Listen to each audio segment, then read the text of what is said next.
The amount of times that I've been so incredibly close to burning my businesses down in the past. I mean, we wouldn't be here today, guys.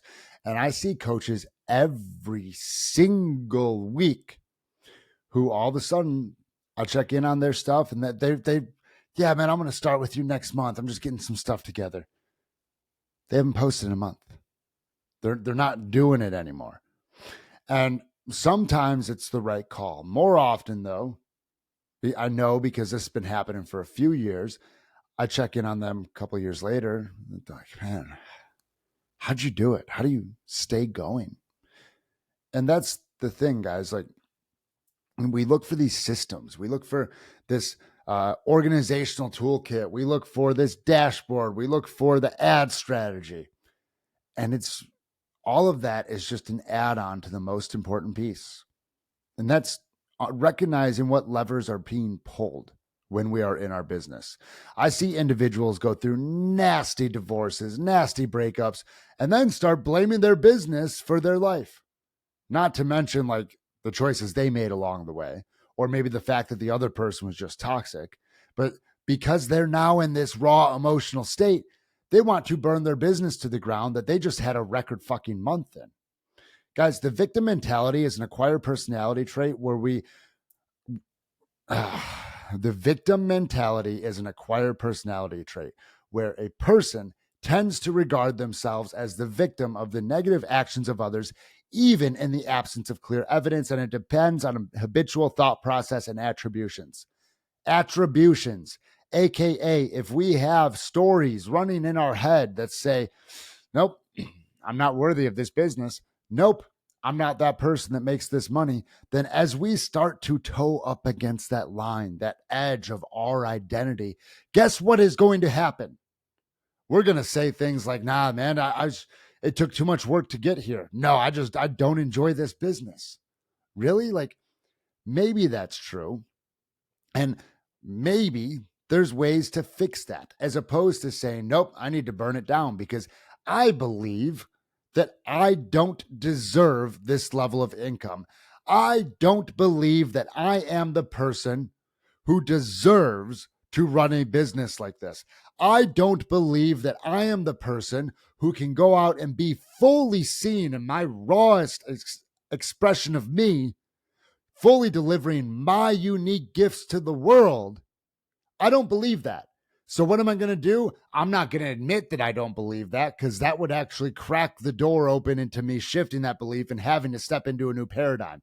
So I'm just going to take this piece of evidence that I can find over here, and I'm going to attribute it to my shit story around my business. And I'm going to say, nope, business just isn't for me. It's all snake oil. It's all just like, once you see how the sausage is made, it's all just sausage, guys. Like, the amount of people who are waiting, I'll back this up. If I had quit, if I had folded up shop before COVID, there was a couple of rough months well before COVID where I actually sat down with my dad and went to tears. So, man, I might have to sell my car, my childhood car, the car I said I'd never sell again, my Camaro, to keep the gym afloat. And we sat down, we had a long talk, and we found a way around it. And my landlord stretched 1 month of rent throughout the end of the year. And guess what, guys? We started having record months in the gym. Like, heading into COVID, we had our best month ever. And it wasn't because I found some new system.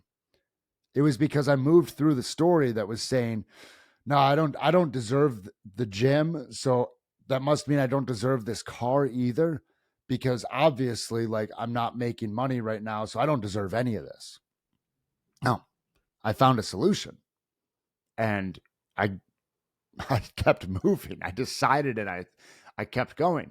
And this was well before I even got into Enlifted and practicing these stories and looking at these stories like we're talking about. I mean, the things that started happening there, well, now we started selling higher ticket stuff in the gym that people were impressed with. I dropped the story of, no, it doesn't need to be that expensive. Guess what, guys? Some people enjoy buying Lexuses and Mercedes because they get nice things and they have a price tag that reflects their investment.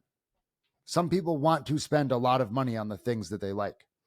My wife bought an $800 red light mask for her skin because she likes nice things. Okay. It's out there. I mean, all y'all health nuts, you're spending 12 to 15 bucks a pound on grass-fed and finished beef. I see you.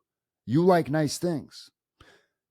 So why do we sometimes run stories, run narratives that say, no, it's people won't pay that for this? Yes, they will. People pay silly money for really silly things. And we can look at all the reasons that something won't happen if we want. Guess what? It'll never fucking happen. And we will end up burning our business to the ground because we don't believe that we're worthy of it, because we don't believe that we can go be fully seen. And I mean, hey, maybe it was that time that I pulled a really dick move in middle school and circulated papers saying that my chorus teacher was there was this site where you can make an article about a phantom pooper, and I used her name for it, and she was so fucking hurt. Like, I used my own abilities to do these perceivably funny things, right? As a kid that hurt people. I physically hurt people. So some of the things that I have been able to move past as I start looking at these reasons that I was holding myself back, it was because when I actually applied myself, I was applying in the wrong direction in the past. Now, though, since I started shifting that and taking that energy and applying it in a good direction, I mean, a few of the things my clients have called me: a spiritual guide, a steward of consciousness, the unsung hero of self-actualization. And 3 of my clients have mentioned me in their book. I love when my camera freezes. For those of y'all that are on YouTube right now, Riverside is having trouble getting a signal from my video. So it's blurry right now. There, we're back. But if I had shut up shop, those 3 books that I mentioned that all happened in the last 3 years. Now, it's not about the fact that I'm in books. What it is about is if somebody's life was impacted on such a scale that it was worth putting my name and a story about our interactions into their book, that ripple effect never would have been created if I had stopped. Now, here's the tricky part here, guys. Some of y'all might be listening to this and you're like, you're right, Chase, I'm going to keep going. I'm going to keep going. And that'll last for about a fucking week. And then that narrative from when you got hit by a ball in T-ball and everybody laughed, so you don't want to apply yourself anymore. Then that narrative from your coach who was well-meaning but operated like they were in the 1960s, who used to just belittle you for being the slowest on the team, will come back and tell you that you're not as capable as everybody else. Then that narrative from your parents' business failing and entrepreneurship being hard will come back. Until we go in and very specifically unwire these beliefs, it's the thing. Business is an inside game and it is personal development on steroids.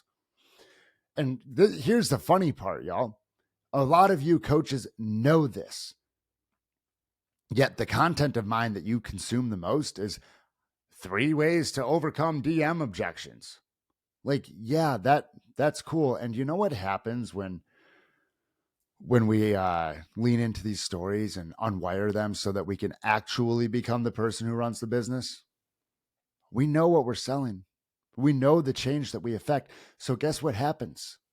I mean, crazy idea. Those DM conversations become automatic. You don't need this template or this script. You have the realizations of what's going on because these people are your ideal clients and you are inside their head because they are in a spot where you used to be. Plain and simple. It's not the system, guys. It is the story. That is such a beautiful freeze frame. I'm going to enjoy watching the YouTube back. Guys, if you're listening to this on the audio form, on the podcast, go back to go to YouTube and check out some of these freeze frames from when my video has uncoupled for a second. I'll leave y'all with this. A fair amount of you who follow me know about the reticular activating system, know about the power of our words, yet you don't have the business that you say you want. And I used to be in that same spot. And I would give myself an out by saying, well, happiness is created over here and this and that. Yeah, that's cool. And if you still look at that trip, that car, that giant crystal, that singing bowl, those organic clothes, the $80 pop one golden thread shirts, the grass-fed and finished steaks, the nice farm-to-table restaurant. If you still look at that stuff and go, man, it would be nice to be able to afford that, then you're lying to yourself. Plain and simple. You are lying to yourself about what you want. And you are giving yourself an out by saying, oh, well, that's just my ego that wants those things. Man, this might lose some of y'all, but fuck it. We are here. We incarnated in a theme park.